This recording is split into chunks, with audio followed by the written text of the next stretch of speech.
Hi, and welcome to this video interview with Michelle Naidu. She's a teacher in Saskatoon, and uh, we've had a little bit of discussion in the past regarding flipped teaching, and I just want to have a discussion with her, kind of finding out her opinions as someone who's described herself as a pessimist regarding flipped teaching. All right, so my first question, Michelle, is about that statement, a pessimist regarding flipped teaching. What do you mean by that statement?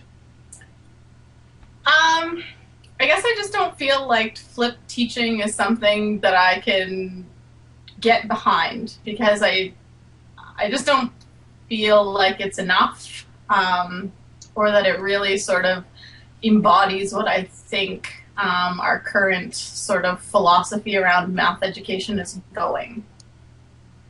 Okay, If that so makes sense. so I guess maybe with that, like, what is your understanding of flipped teaching? Like, what do you see it as?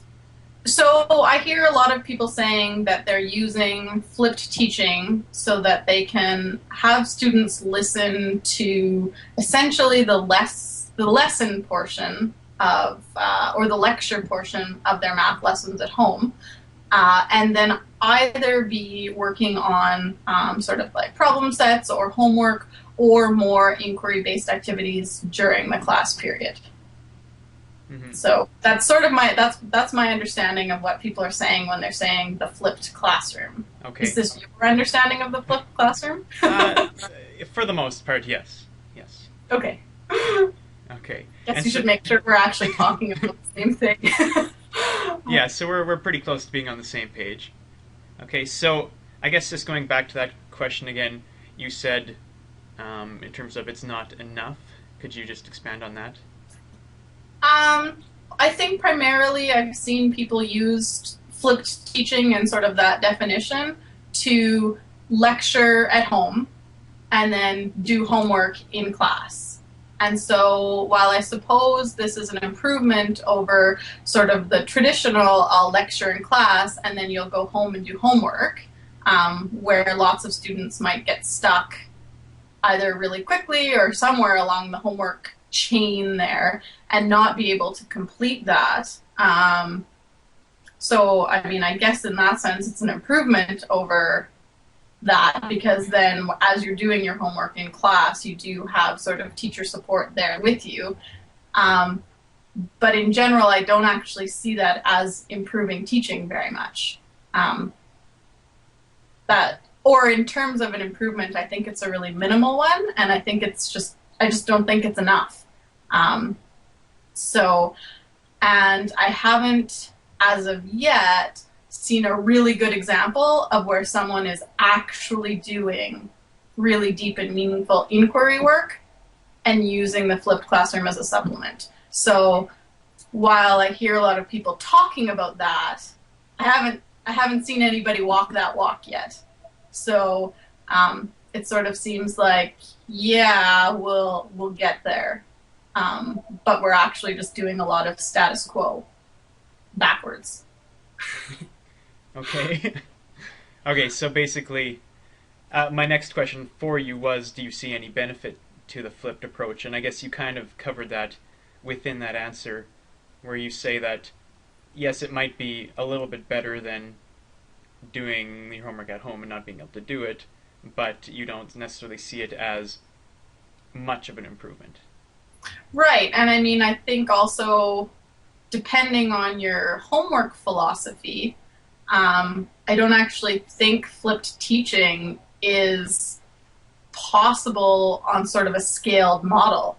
Like, if everyone starts flipped teaching, all of a sudden you have kids with an hour and a half of video to watch a night, and that's not even sustainable, sort of as a model. So I think it's really limiting that way as well. Okay, that's an interesting observation that I've never really thought about. But I guess, when I think about the stuff I've done, like I'm the only one, right, having kids watch these videos. But if everybody was, it could get a little bit dicey.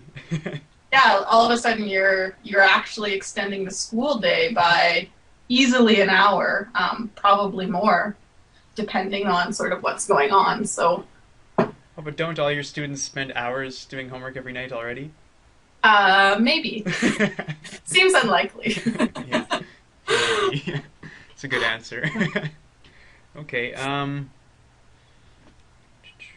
Okay. So you had mentioned that you see maybe it would be more beneficial if you did a real, like an actual inquiry-based classroom, and it was more of a supplement. Yeah, even in this sort of situation, I was trying to think of a way that this would work and it wouldn't be really limiting. And I guess just when I think about an inquiry assignment, like a true sort of either on a small scale or on a large scale, and I think, okay, so where would that flipped component fit in, and what sort of would its role be to have it be really valuable? Um, I don't actually see it working. I, I, I get why people want it to work, and I sort of understand that it would feel like you could take the burden of the direct teaching out of your classroom time. But if you're doing that sort of in preparation for an activity, then you've sort of stolen that opportunity for discovery from your students.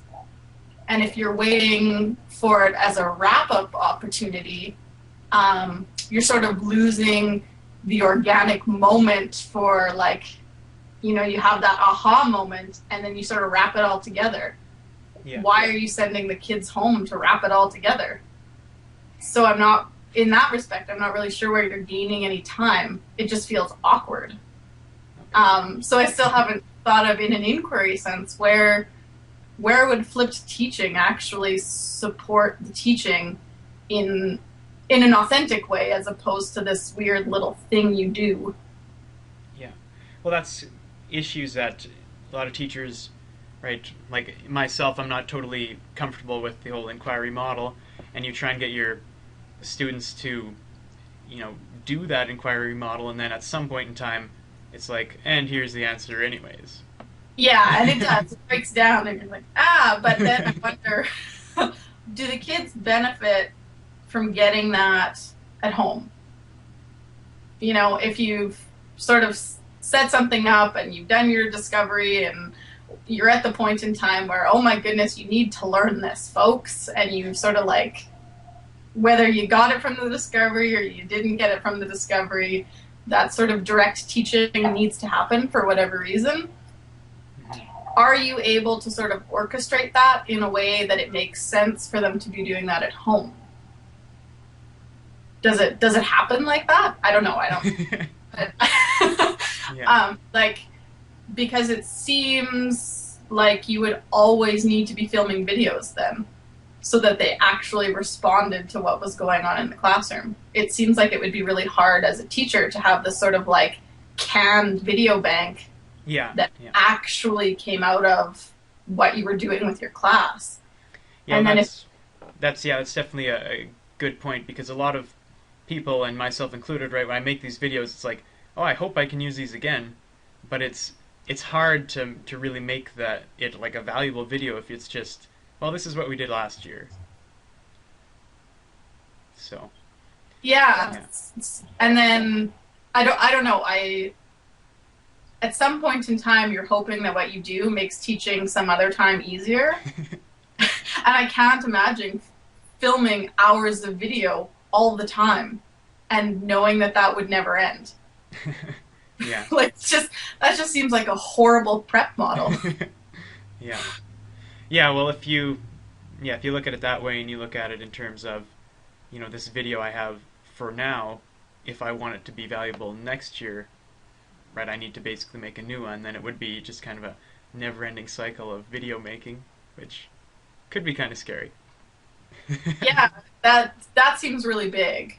But even then, I still don't know that if you could make videos that sort of lasted, if those have more or less value than you just teaching on the spot when it makes sense. Mm-hmm. Yeah, I sort of always hope that those moments come up, you know, Yeah. more or less naturally, more or less forced sometimes. But yeah, I don't know. I just have a hard time thinking like it makes sense to send you home to watch a video now. Yeah. Okay. Okay. Well, like this is what I wanted. I wanted to hear your thoughts on it because I know it's, as you said, something you're pessimistic about. So this is good to hear. Because I as Yeah, and I guess I always worry that it's a cop out. Um, I worry that it's a cop out from people making real changes to their teaching. Um, so you've got this flipped method, and now it frees up all this classroom time, and your kids can do homework in your classroom now. So what? Has the actual sort of like teaching and learning piece gotten any better, or are you just doing things at different times now? And so I wonder if in all the hype, that piece gets lost a little bit because it's easy to say, I do flipped teaching. I'm awesome. I'm done. Right? And not that that's necessarily the intent, but it's really easy to think that, right? Like I've freed up all this time. We do all this work together. It's awesome. okay, can you I just don't know. Are we done? Like, yeah, just give me a moment here. I just want to say, I do flip teaching, freed up all this time. I'm awesome. yeah, that's awesome. I'm done. So, like, maybe I wonder if flip teaching is going to be the bridge that people seem to think it will be. Like, so basically the like, bridge to get to that land of actually doing meaningful work.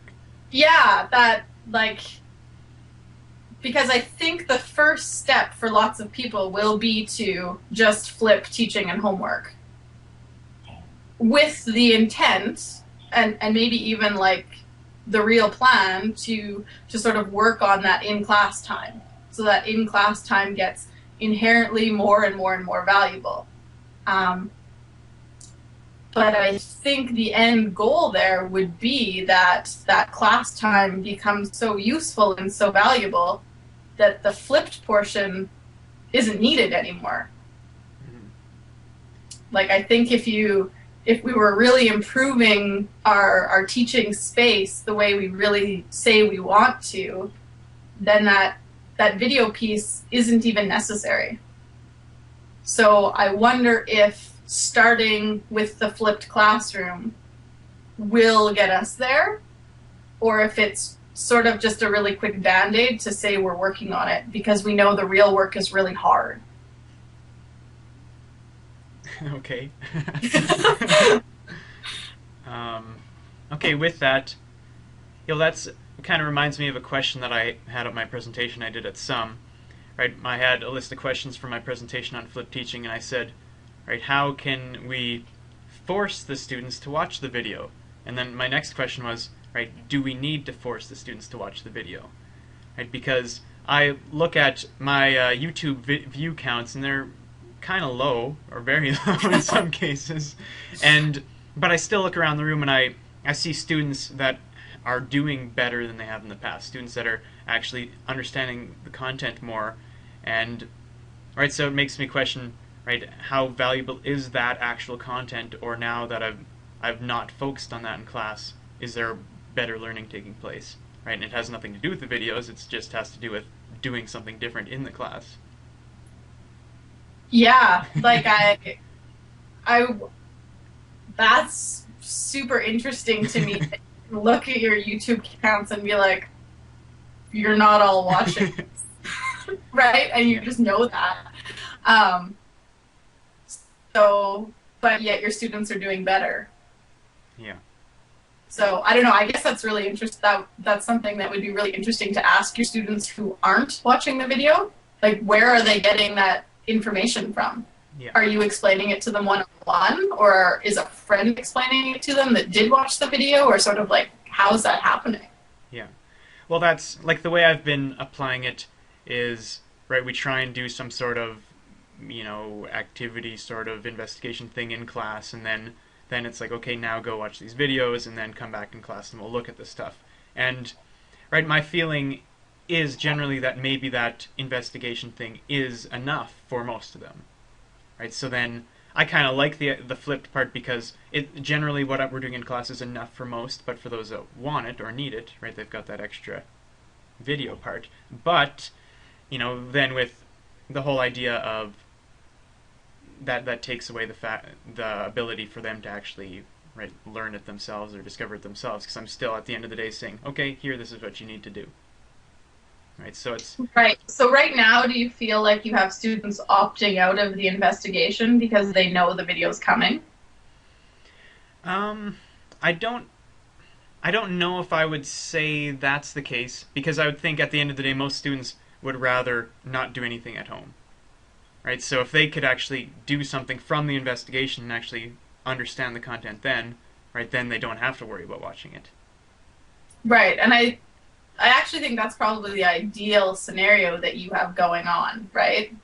Well, I'm not going to say it's perfect. Well, not that it's perfect, but in its sort of implementation, the fact that the videos aren't necessary, I think, makes them that much more valuable. If that makes sense. Like, the fact that supplementary information, if you got lost along the way, makes them inherently better than go watch these videos and come do some stuff with me. Yeah. What uses do you see for technology in a math classroom? Let your students do things in an easier way than they could without the technology. And I'm actually finding that personally this doesn't happen very often, because technology involves so much front learning that it's often more onerous to teach the technology than it is to teach what you want to get at. So I sometimes find that frustrating, that, if I want to do something with any kind of technology, there is always a pre-whatever for that specific tool, that almost takes away, why would I even want to bother? Because it's so much front work. I am finding that using sort of like a wiki or a blog or something that can be sustained over a long period of time, that to me has been a really worthwhile investment, because that's a short, the teaching for how to use those things is pretty quick. And I'm already really proficient with them, so I don't have a problem with that. Whereas some of the other technologies like GeoGebra or some of the newer graphing software and all of those things are really onerous for me and really onerous to teach the students what I'd like them to be able to do with them. And so those are just time things. I like to think that someday I'll have the time to learn them, so that I could hope that I could teach the students to learn them. So I guess I lean towards using technology to share learning as opposed to do the learning, because I find I get less hiccups that way. So blogging for reflection, blogging for a scribe, sort of a class scribe, maintaining a class wiki, sort of updating, like jigsawing with a class wiki, using just a plain document camera to share work, sort of like low-tech end of the spectrum as opposed to high-tech end of the spectrum. Have you used a class wiki as, say, the class textbook? I have, but only for really sort of condensed pieces. Like, we'll sort of construct this thing all together, but only for a short unit. I've never done like an entire course or anything like that. I don't know if I'd go that way or not. It might be really neat. It might just be a big disaster too, so who knows. Do you have any closing remarks that you'd like to make? Oh my. No, I don't think so. I think we should probably continue this conversation sort of over the long haul. I don't know, I think it's a really interesting one to have. And yeah, I just think that I wonder if it's, I don't know. I don't know sort of where flipped teaching is going. I know where people sort of think it could go, but I see it sort of falling short of that. So I wonder, I just wonder about pushing that farther and sort of what that looks like. I want more revolutionary change. I'd like to thank you very much, Michelle, for sharing your thoughts and your insights with me tonight. Thank you again, and yes, this is a conversation that we will continue in the future.